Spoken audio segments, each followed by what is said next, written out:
قال الله تبارك وتعالى في شان حبيبه إن الله وملائكته يصلون على النبي يا أيها الذين آمنوا صلوا عليه وسلموا تسليما. اللهم صل على محمد كما تحب وترضى له. اللهم صل على محمد وأنزله المقعد المقرب عندك يوم القيامة. جزا الله عنا محمدا صلى الله عليه وآله وسلم ما هو أهله. رب اشرح لي صدري ويسر لي أمري واحلل عقدة من لساني يفقهوا قولي.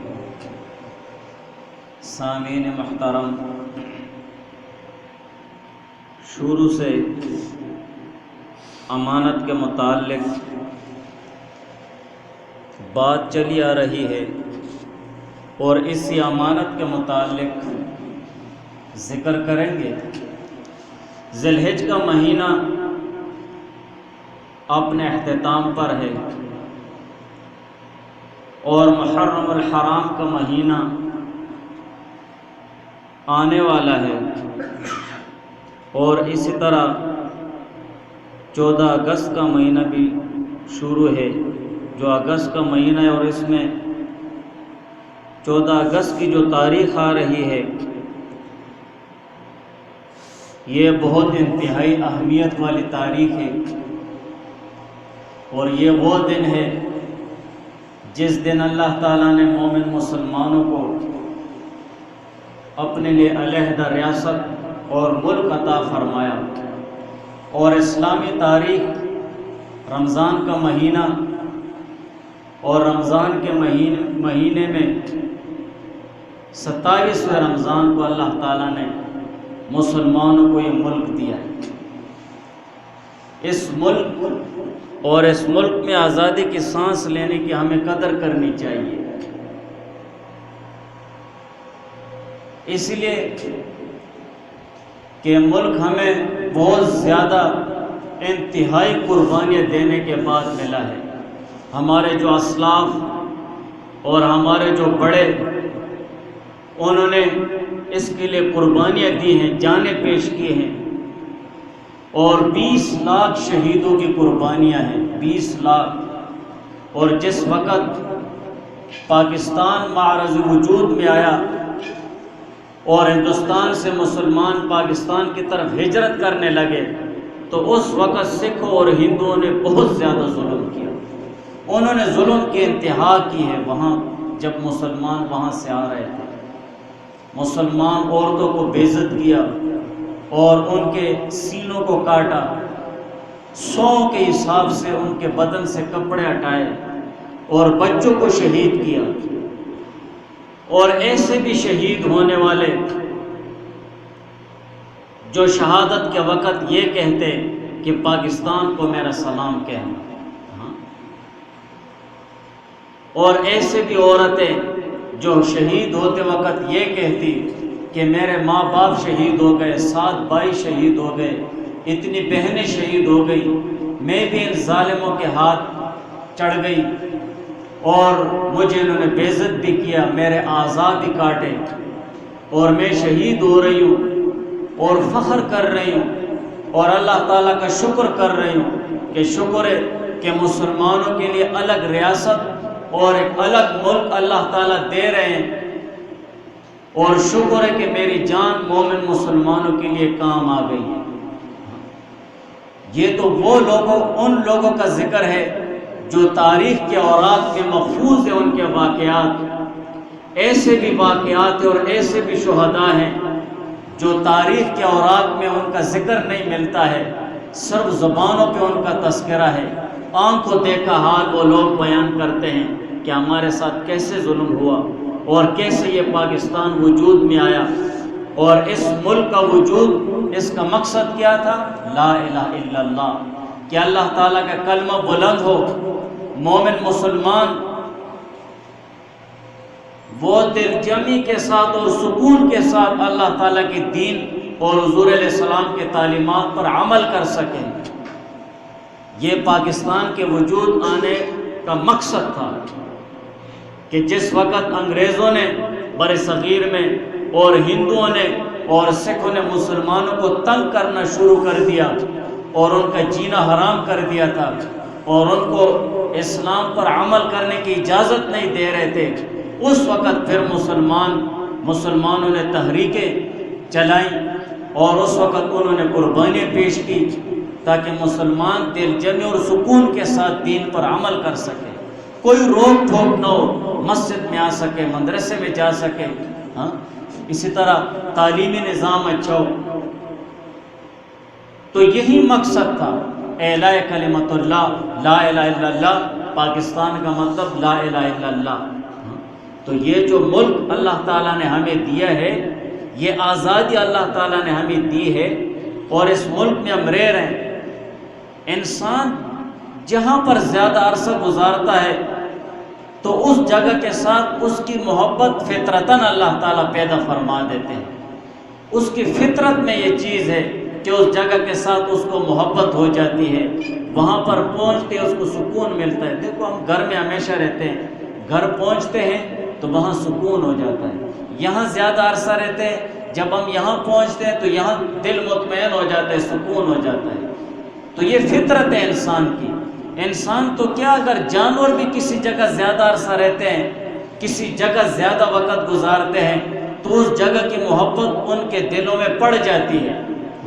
یہ انبیاء علیہ الصلوۃ والسلام میں بھی ہے، حضور پاک صلی اللہ علیہ وسلم کی حدیث سے بھی چیز ثابت ہے۔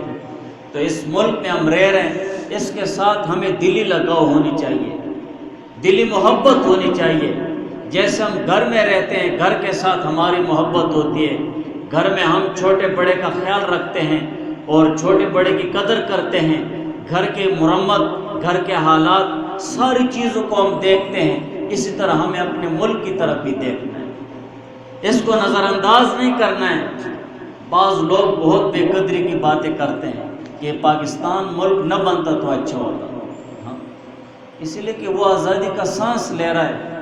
اس آزادی کی قدر ان لوگوں سے پوچھو جن کے پاس آزادی ہے نہیں۔ کشمیر والوں کو دیکھو، افغانستان والوں کو دیکھو، عراق والوں کو دیکھو، فلسطین والوں کو دیکھو، کتنی در بدر اور تکلیفوں سے بھری ہوئی زندگی گزار رہے ہیں۔ دنیاوی زندگی، دینی زندگی تو دور کی بات، دنیاوی زندگی گزارنا بھی ان کے لیے دشوار اور مشکل بن چکا ہے۔ اگر وہ دین پر عمل نہ بھی کریں، دینداری پر عمل نہ بھی کریں، صرف دنیاداری پر عمل کریں، تب بھی وہ ان کو نہیں چھوڑتے۔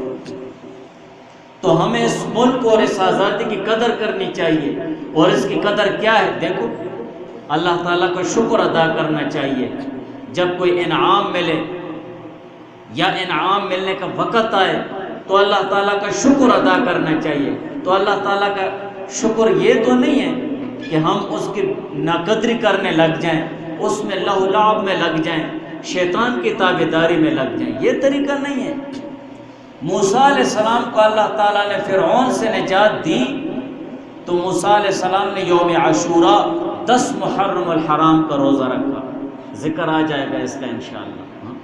پھر حضور علیہ السلام نے فرمایا نحن احق، ہم بہت زیادہ حقدار ہیں موسیٰ علیہ السلام سے زیادہ اور ان یہودیوں سے زیادہ 10 محرم الحرام کا روزہ رکھنا کے۔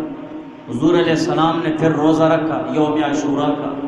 جس وقت اللہ تعالیٰ نے حضور علیہ السلام کو فتح مکہ عطا فرمائی، مکہ مکرمہ فتح ہو گیا ہے، تو حضور علیہ السلام نے چاش کی نماز 2 رکعت کے بجائے 8 رکعت پڑھی، شکرانے کے طور پر، اللہ تعالیٰ کا شکر ادا کرنے کے طور پر۔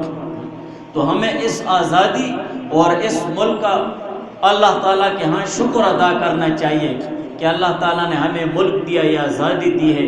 اس میں ہم ایسے کام نہ کریں اس موقع پر جو اللہ تعالیٰ کو ناراض کرنے والے ہوں، اللہ تعالیٰ کا غیظ و غضب جوش میں آئے، ایسے کام نہیں کرنے چاہیے۔ بلکہ ایسے کام کرنے چاہیے جس سے اللہ تعالیٰ راضی ہوں۔ دیکھو اس ملک کا ہم پر حق ہے، جو 20 لاکھ شہید ہیں ان کا ہم پر حق ہے، ہم ان کے لیے دعا مانگے، کم سے کم اس دن تو دعا مانگے جس دن پاکستان وجود میں آیا ہے کہ یا اللہ ان 20 لاکھ مسلمانوں نے، ان شہیدوں نے اپنی جانیں قربان کی ہیں، ان کو اجر ثواب عطا فرما، ان کے لیے دعائیں ہوں، ان کی اولاد اور ان کی نسل کے لیے دعائیں ہوں۔ وہ ہم پر قیامت تک کے لیے احسان چھوڑ گئے جب تک یہ پاکستان وجود میں ہوگا۔ ہمیں احسان فراموش نہیں بننا چاہیے کہ ہم دین اور دینداری کو چھوڑ کر، اللہ تعالیٰ کی رضا کو چھوڑ کر اور ان 20 لاکھ شہیدوں کے احسان سے فراموش ہو کر ہم شیطان کی تابعداری میں لگ جائیں۔ ایسا نہیں کرنا چاہیے، بلکہ اللہ تعالیٰ کا شکر ادا کرنا چاہیے۔ اللہ تعالیٰ کا شکر ادا کرنے کا طریقہ یہ ہے کہ ہم اس دن میں عبادت زیادہ کریں، لہو لعب نہ ہو، عبادت بہت زیادہ کریں، ان شہیدوں کے لیے دعائیں مانگیں، اور ہم اللہ تعالیٰ کے احکامات کو نافذ کرنے کے لیے محنت کریں، امر بالمعروف اور نہی عن المنکر کریں، نیکیوں کی طرف بلائیں اور برائیوں سے منع کریں۔ یہ ہے اصل مقاصد آزادی کے، اور اس ملک کا بھی حق ادا ہوگا، اور ان 20 لاکھ شہیدوں نے جو قربانی دی ہیں ان کا بھی حق ادا ہوگا۔ یہ تو وہ شہید ہیں جن کا ذکر وہ کتابوں میں ملتا ہے اور تاریخ میں ملتا ہے، اور ہمیں اپنے ملک کی تاریخ بھی پڑھنی چاہیے۔ تو یہ چند باتیں تھیں جو آزادی کے متعلق تھی، تو اس پر عمل کرنا چاہیے۔ اگر ہم اس ادارے میں رہ رہے ہیں، ادارے سے باہر ہمارے دوسرے بھائی ہیں، ہمارے بچے ہیں، ان سے خصوصاً کہنا چاہیے کہ اس دن میں ایسا کام مت کرو جس سے اللہ تعالیٰ ناراض ہوں، بلکہ یہ تو اللہ تعالیٰ کی طرف سے ہمیں دی ہوئی نعمت ہے، اس نعمت کا شکر ادا کرو، اور شکر کا طریقہ یہ ہے کہ اللہ تعالیٰ کی عبادت کرو، صدقہ اور خیرات کرو، غریبوں کے ساتھ ہمخواری کرو، اور اسی طرح نوافل کا اہتمام ہو، اور ان شہداء کے لیے دعاؤں کا اہتمام ہو، روزے رکھے جائیں، تاکہ اللہ تعالیٰ ہمیشہ جتنے بھی اس میں مسلمان رہ رہے ہیں، اگر ایک شخص کے دعا مانگنے کی وجہ سے ایک تمام ملک کے مسلمانوں پہ خیر آتا ہے تو ان تمام مسلمانوں کا خیر اس ایک شخص کو پہنچے گا۔ کتنی بہت بڑی بات ہے۔ تو ہمیں احساس اپنے اندر پیدا کرنا چاہیے اور سوچنا چاہیے۔ بہرحال امانت کے متعلق شروع سے بات چلی آ رہی ہے، اور آخر میں جو بات ہوئی کہ میاں بیوی کی باہم گفتگو یہ امانت ہے، اور یہ ایک راز ہے میاں بیوی کے درمیان۔ اسی طرح افسروں، ملازموں، مزدوروں کی مقررہ ڈیوٹی یہ بھی ایک امانت ہے، جو انہوں نے مقررہ وقت دیا ہوتا ہے، مقررہ کام دیا ہوتا ہے، اس کی ان کو مکمل اجرت ملتی ہے، تو یہ بھی امانت ہے۔ ان کاموں میں اور ان چیزوں میں کوتاہی کرنا اور کمی کرنا یہ خیانت ہے، اور اس کمی کو اللہ تعالیٰ نے قرآن میں ذکر کیا ہے۔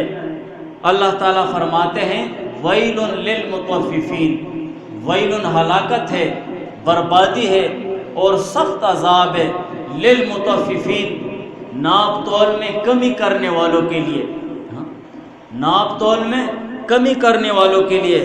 الذین اذا اکتالوا، یہ وہ لوگ ہیں کہ جب وہ اکتالوا علی الناس، دوسرے لوگوں سے لیتے وقت جب ناپ کرتے ہیں تو پورا پورا کرتے ہیں۔ یستوفون، جب اپنے لیے لوگوں سے لیتے ہیں تو پورا پورا ناپ کرتے ہیں، پورا پورا تول کرتے ہیں۔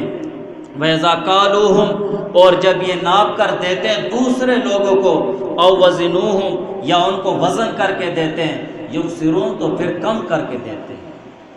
ایسے لوگوں کے لیے ہلاکت ہے، تباہی ہے۔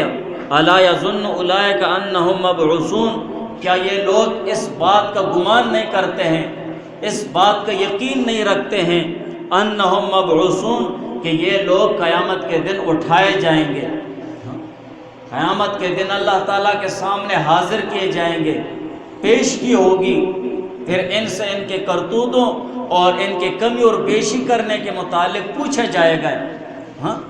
لیوم عظیم، اس قیامت کے دن جو بہت بڑا دن ہے، اس دن اللہ تعالیٰ ان کو اٹھائیں گے، یوم یقوم الناس لرب العالمین، جس دن تمام لوگ رب العالمین کے سامنے کھڑے ہوں گے۔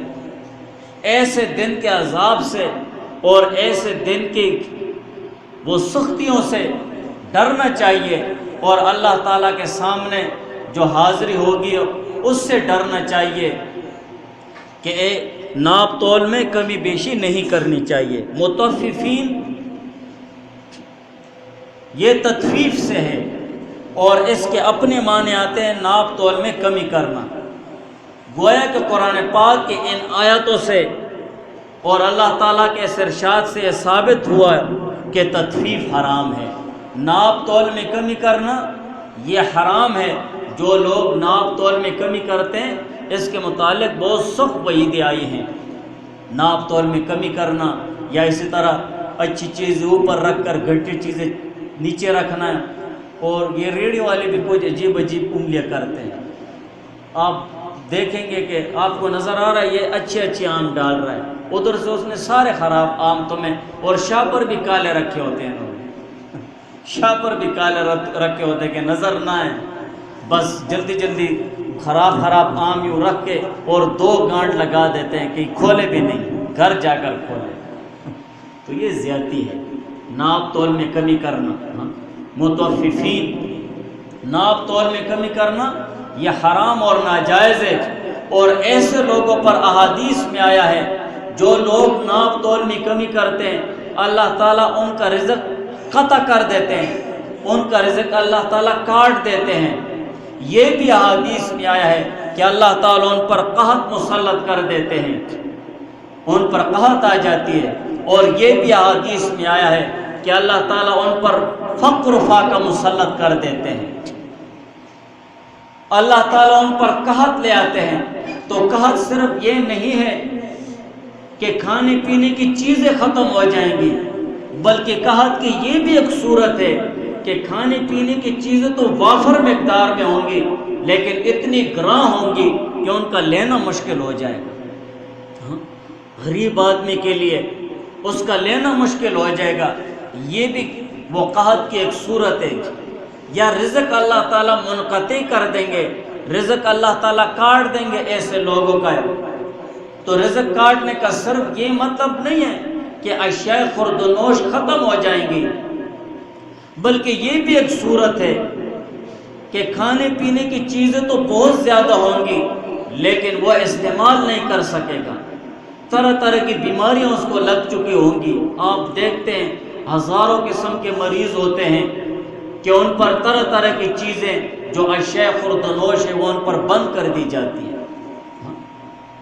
چینی کی فیکٹری کا مالک ہوگا، مل کا مالک ہوگا، چینی کی بوریوں پر بیٹھا ہوگا، لیکن خود چینی نہیں کھا سکے گا۔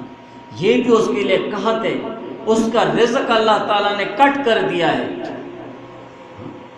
وہ چینی نہیں کھا سکتا ہے۔ دوسرے ایسے مریضوں کو لے لو کہ ان پر کئی طرح کی چیزیں بند کر دی جاتی ہیں، تو یہ بھی ناپ تول میں کمی کرنے والوں پر رزق منقطع یعنی رزق کاٹ دیا جاتا ہے ان کا۔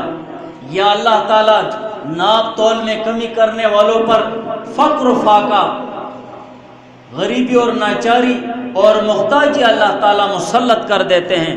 اور فقر و فاقہ صرف یہ نہیں ہے کہ آدمی روپے کا محتاج ہو جائے یا کھانے پینے چیزوں کا محتاج ہو جائے۔ فقر اس کے اپنے اصلی معنی ہیں محتاجی، اس کے اپنے اصلی معنی ہیں محتاجی ہیں۔ اور جو شخص اپنی ضرورت پوری کرنے میں جتنا دوسروں کو محتاج ہوگا وہ اتنا ہی حاجت مند ہوگا، وہ اتنا ہی فقیر کہلائے گا، اتنا ہی اللہ تعالیٰ نے اس کو فقر و فاقہ میں گرفتار کیا ہوتا ہے۔ آج آپ دیکھیں کہ ان حالات میں ایک انسان اپنی ضرورتوں کو پورا کرنے کے لیے اور اسی طرح نقل و حرکت کے لیے، ایک جگہ سے دوسری جگہ جانے کے لیے، اپنا کام پورا کرنے کے لیے، اپنے ارادوں کو وجود دینے میں کتنے قوانین میں اور کتنی جھنجھٹوں میں پھنسا ہوتا ہے، کتنی جگہوں پر وہ رلتا ہے، ذلیل ہو جاتا ہے۔ ایک سے منتیں کرتا ہے، دوسرے سے منتیں کرتا ہے، اپنا چھوٹا سا کام پورا کرنے کے لیے کتنا ذلیل ہو جاتا ہے۔ اس محتاجی اور اس حاجت مندی کا دوسرا نام ہے فقر۔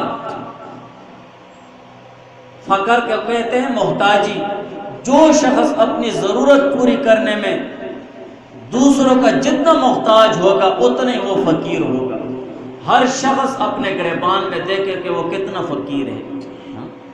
بادشاہ بھی فقیر ہے، ملازم بھی فقیر ہے، افسر بھی فقیر ہے، امیر بھی فقیر ہے، لیکن ہر ایک کو اللہ تعالیٰ نے فقر و فاقہ میں پھنسایا ہوا ہے کہ اس کی اتنی ضرورتیں بن جاتی ہیں کہ وہ پوری نہیں ہوتی ہیں آگے مشکلات اور تکلیفوں کی وجہ سے۔ تو اللہ تعالیٰ ایسے لوگوں پر فقر و فاقہ مسلط کر دیتے ہیں جو وہ تطفیف یعنی ناپ تول میں کمی کرتے ہیں۔ اور یہ ناپ تول میں کمی کرنا صرف ناپ والی چیزوں میں نہیں ہے اور نہ تول والی چیزوں میں، بلکہ مقصد اس کا یہ ہے کہ حقدار کو اس کے حق سے کم دینا کسی چیز میں ہو، یہ تطفیف کہلاتا ہے۔ حقدار کو اس کے حق سے کم دینا ہے، یہ تطفیف کہلاتا ہے۔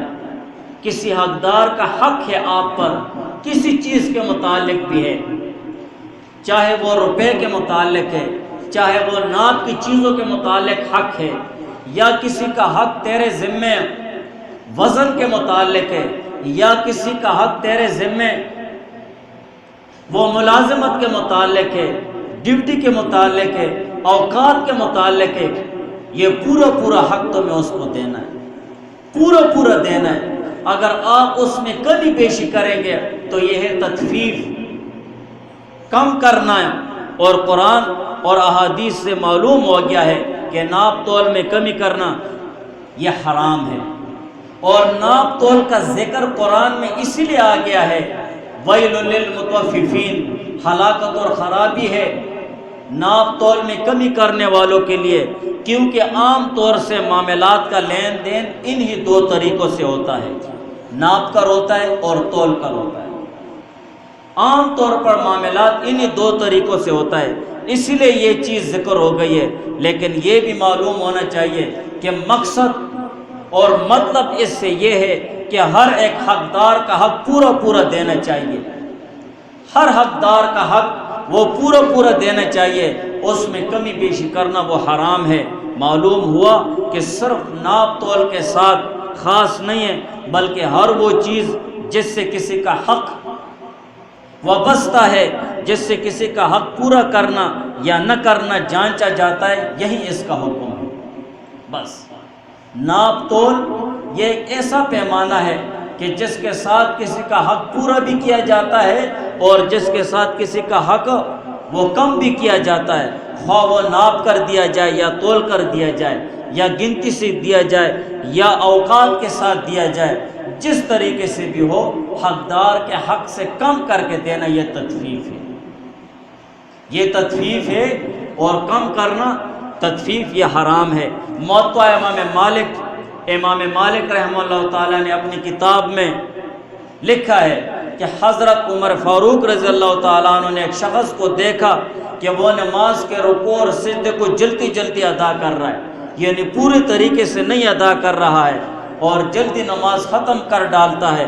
تو عمر فاروق رضی اللہ تعالیٰ عنہ نے اس کو فرمایا، لقد طففت، کہ تو نے اللہ تعالیٰ کے حق میں کمی کر دی ہے، تو نے نماز میں رکوع سجدہ صحیح طریقے سے ادا نہیں کیا، تو نے اللہ تعالیٰ کے حکم میں اور اللہ تعالیٰ کے حق میں کمی کر دی ہے۔ یہی وجہ ہے کہ عمر فاروق رضی اللہ تعالیٰ عنہ کے اس قول کو امام مالک رحمہ اللہ تعالیٰ نے فرمایا، لِكُلِّ شَيْءٍ وَفَاءٌ اَوْ تَطْفِيفٌ، کہ ہر ایک چیز میں پورا حق دینا یا کم کرنا ہر چیز میں پایا جاتا ہے۔ لِكُلِّ شَيْءٍ وَفَاءٌ وَتَطْفِيفٌ، کہ پورا حق دینا اور کم کرنا ہر چیز میں پایا جاتا ہے، یہاں تک کہ نماز، وضو، غسل، ان تمام چیزوں میں پورا حق دینا بھی آیا ہے اور حق سے کم دینا بھی آیا ہے۔ جو شخص وضو پورے اہتمام سے نہیں کرے گا اور جان چھوڑائے گا سنت پوری نہیں کرے گا، فرض پورا نہیں کیا، وضو نہیں ہوا، سنت پورے نہیں کرے گا، آداب پورے نہیں کرے گا، اس نے حق میں کمی کر دی ہے۔ وضو کا جو حق ہے اس میں کمی کر دی ہے، نماز کو صحیح طریقے سے نہیں پڑھے گا، نماز کے جو ارکان ہیں وہ صحیح طریقے سے ادا نہیں کرے گا، رکوع ہو گیا ہے، سجدہ ہو گیا ہے، قاعدہ ہو گیا ہے، قوم ہو گیا ہے، جلسہ ہو گیا ہے، صحیح طریقے سے ادا نہیں کرے گا تو اس نے نماز کے حق میں کمی کر ڈالی۔ غسل ہو گیا ہے، ناپاکی سے غسل جلدی نہیں کرے گا، یا غسل تو کرتا ہے لیکن اس میں پورے اہتمام سے غسل نہیں کرتا ہے، تو یہ غسل کے حق میں کمی کرنا ہے۔ اسی طرح دوسرے حقوق اللہ لے لو، اللہ تعالیٰ کے جتنے حقوق ہیں ان کو پورا ادا کرنا چاہیے، اگر اس میں کمی کرو گے تو یہ متوففین میں داخل ہوگا۔ کمی کرنے کی صورت میں قیامت میں پوچھ ہوگی جتنے بھی حقوق اللہ ہے، اور اسی طرح دوسرے عبادات میں کوتاہی کرنے والا متوفف کہلاتا ہے، کوتاہی کرنے والا، اور تطفیف اور کوتاہی کرنا یہ حرام ہے۔ اسی طرح حقوق العباد میں لے لو، جو شخص مقررہ حق سے کم کرتا ہے وہ بھی تطفیف کے حکم میں داخل ہے۔ میرے ذمہ جس کا جتنا حق ہے میں اس کو اس کا حق پورا دوں گا، اگر میں نے کمی کی تو تطفیف کرنے والا ہوں گا، اور تطفیف کرنا، کمی کرنا کسی کے حق میں یہ ناجائز اور حرام ہے۔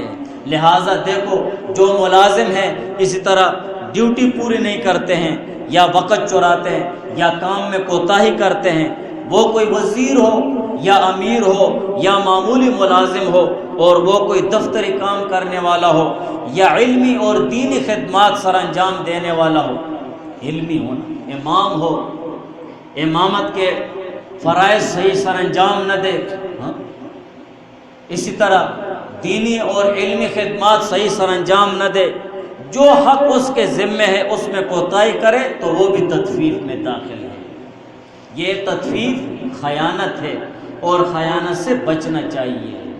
ویل للمطففین، ہلاکت ہے للمطففین، کمی کرنے والوں کے لیے، الذین اذا اکتالوا علی الناس، یہ وہ لوگ ہیں اذا اکتالوا، جب تولتے ہیں، علی الناس، لوگوں کے لیے، یستوفون، تو پورا تولتے ہیں، جب دوسروں سے لیتے ہیں تو پورا تولتے ہیں، وَإِذَا كَالُوهُمْ، اور جب دوسروں کو تول کر دیتے ہیں، او وزنوہم، یا ان کو وزن کر کے دیتے ہیں، یخسرون، تو کمی کرتے ہیں، پھر کم تولتے ہیں۔ الا یظن اولئک انہم مبعوثون، کیا یہ لوگ یقین نہیں رکھتے ہیں اس بات کا کہ یہ لوگ اٹھائے جائیں گے لیوم عظیم، اس بہت بڑے دن پر، یوم یقوم الناس لرب العالمین، جس دن تمام لوگ اللہ تعالیٰ کے سامنے کھڑے ہوں گے۔ تو یہ جو تطفیف ہے تو یہ حرام اور ناجائز ہے۔ ہم جہاں بھی رہیں، جدھر بھی رہیں، جیسے بھی ہوں، لیکن دوسروں کا حق جو اپنے ذمے لیا ہے اس حق کو پورا ادا کرنے کی کوشش کرنی چاہیے، اس میں کمی بھی نہیں کرنی چاہیے۔ قطعاً اگر آپ سے کسی نے وقت دیا ہے تو پورا وقت دو، اگر آپ سے کسی نے وہ کام لیا ہے تو آپ پورا کام اس کو ادا کریں، اسی لیے کہ وہ آپ کو پوری اس کی اجرت دیتا ہے۔ تو جو تطفیف ہے، ناپ تول میں کمی ہے، اس میں ساری چیزیں آ جاتی ہیں۔ ہمیں اپنے کاموں کا اور اپنے اوقات کا صحیح ادا کرنے کا اہتمام اللہ تعالیٰ توفیق عطا فرمائے۔